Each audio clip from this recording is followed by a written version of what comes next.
Nakakakita ka pa ba ng mga ganitong butas sa buhanginan?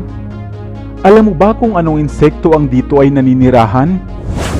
Ito ang insektong antlion o doodlebugs na maaaring hindi mo pangabatid, na maaaring panlunas din pala sa mga taong may diabetes na dinaranas. Hello, what's up? Your best here. Opo, ang insektong ito at ang tinataglay pala nitong pakinabang ang ating pag-uusapan. Kaya kung mahilig kayo sa mga bago at kakaibang kaalaman na maaaring kapulutan ng aral, ang videong ito ay para sa iyo. Pero bago tayo magpatuloy, kung bago ka pa lamang dito sa ating channel, ay huwag mong kalimutan na pindutin ang subscribe button at ang notification bell, at mag-follow na rin sa ating Facebook page upang lagi kang updated sa aking mga bagong uploads. Ito ang antlion, isang insekto na hindi natin madalas binibigyan ng pansin. Madalas ngang makikita ang mga antlion sa mga tuyong buhanginan, sa mga butas na nagsisilbing trap para sa mga pagkain nilang langgam, at iba pang mga maliliit na insekto. Ang antlion na kilala natin ay larva stage pa lamang ang insektong ito, sapagkat kapag ito ay nag-matured na, ay nagiging itong isang animoy tutubi na may pakpak na maaaring hindi pa alam ng karamihan. Ang mga insektong ito na antlion ay bahagi ng pamilya ng mga Neuropteran na mayroong mahigit sa 2,000 klase o mga species. Pinaglalaroan at hinuhuli ng mga bata ang mga ito sa buhanginan, sapagkat hindi naman ito masakit mangagat, na pwede mo ngang alagaan at gawing isang pet. Ginagamit din ito sa mga research o mga pag-aaral ng life cycle at kung papaanong nanghuhuli ng pagkain ang mga insekto, dahil makikita mo naman talaga kung papaano nila ito ginagawa. Ang mga antlion ay tinawag na antlion sapagkat malaking porsyento ng mga insekto ang kinakain nito, gaya rin ng mga lion na hari ng kagubatan.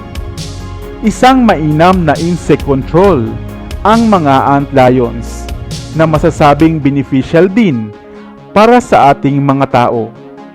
Subalit maliban pa dyan, alam mo ba na ang insektong ito pala ay mainam na makatutulong sa mga taong dumaranas ng diabetes? Dahil ayon sa pag-aaral ng Journal of Taiba University Medical Sciences, ang extract buhat sa insektong ito o sa larva ng mga antlion ay nagtataglay pala ng sulfonylureas na mainam na nagpapababa ng blood glucose level. Minsan pa nga ay nahaluan din nila ito ng extract buhat sa gulay na ampalaya para sa karagdagang bisa. Kaya naman next time na makakita ka ng mga ganitong butas sa buhanginan, ay batid mo na ang mga antlayong narito naninirahan ay may pakinabang din pala. Ikaw, nasubukan mo na rin bang manghuli nito? At ano ang ginagamit mo bilang panghuli noong bata ka pa? Ngayon mo rin lamang ba narinig na panlunas din pala ang insektong antlion? Kung oo, ay comment ka naman ng yes upang patuloy tayong magtampok ng mga kakaibang kaalaman na maaaring kapulutan ng aral. Sana ay may bago kang natutunan sa videong ito. Iwan ka naman ng comment sa comment section sa ibaba. I-like at i-share mo na rin para naman sa kaalaman ng iba.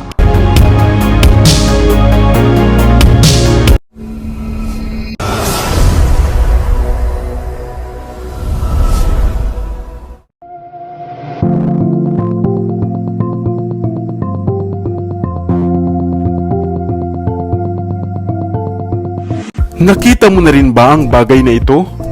Isang animoy munting bundok na yari sa lupa o sa putik. at kadalas ay mayroong mga langgam na naglalabas-masok rito. Ito nga ang bahay ng langgam o ang tinatawag na punso. Madalas nga itong iniilagan ng karamihan sapagkat ito raw ay kadalasang pinaninirahan ng mga maligno, partikular na ang mga duwende. Subalit batid mo ba na maging ang bagay na ito pala ay napakaraming dalang halaga at maaaring gamiting panlunas sa mga sakit sa katawan na inyong iniinda? Hello, what's up? Your best here. Opo, ang bahay ng langgam ang ating pag-uusapan at kung papaano nga bang ito ay magagamit mo bilang panlunas sa mga sakit at kati-kati sa katawan. Ang punso, Valmica amrotica o bahay ng mga langgam, ay isang uri din pala ng gamot na maging noong unang panahon ay ginagamit na rin. Ang mga langgam, anay at ang mga kauri nito ay madalas ngang makikitang gumagawa ng bahay para sa kanilang mga koloni. Madalas nga itong napupuna bilang tambak ng mga putik o lupa na kadalas ay makikita sa parang, sa damuhan, sa puno o sa ilalim ng siwang ng mga bato at maging sa ating mga tahanan. Ang lupa ngang ito ay di naman natin pinapansin at binibigyang importansya sapagkat akala natin ay wala nga itong iba pang halaga. Subalit halika at isa-isahin natin ang mga benepisyo at gamit ng bagay na ito na maaari mo ring mapakinabangan. Una, ang bahay ng langgam tulad ng punso o pusngo ay mainam palang ginagawang clay sa paglililok ng mga paso, vase at iba pang display na yari sa putik. Madalas din itong gamiting pampakinis sa mga tungko o lutuang ginagamitan ng kahoy kung kayo naman ay naninirahan sa probinsya. Ang putik rin buhat sa bahay ng langgam ay maaaring kunin at gamiting pangtanggal ng mga marka o acne sa balat. Dahil ito nga ay mayaman sa protina, phenols, flavonoids, tannins at saponins at ilan pang mga organikong compounds. Ayon nga sa ilang pag-aaral, ang lupa buhat sa bahay ng langgam ay mainam sa pagpapagaling ng mga acne at acne vulgaris.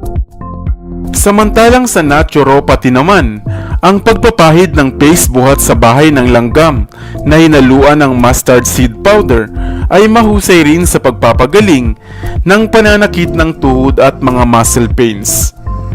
Kung kayo naman ay nakagat ng mga insekto, gumawa lamang ng paste buhat sa bahay ng langgam at haluan ito ng katas ng false daisy.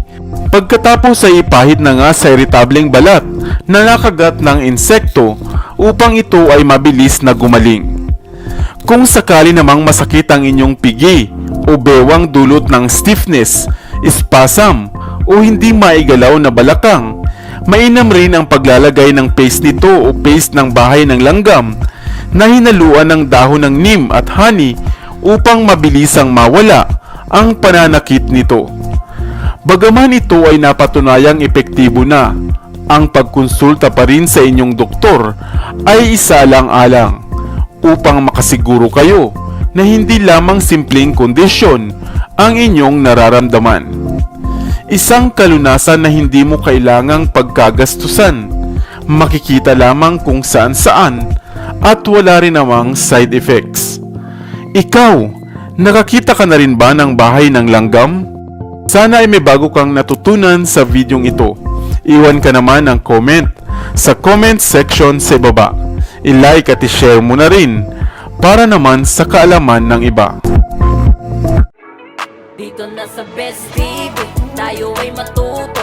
Utak mapuno ng bagong kaalaman. Dito na sa Best TV, tayo ay lumibot. Lihim na mundo ay ating matuklasan. Dito yan sa Best TV, dito yan sa Best TV, dito yan sa Best TV. Sapagkat ang mga laki may alam, dito yan sa Best TV. Tara bes, sabay-sabay tayo na matuto.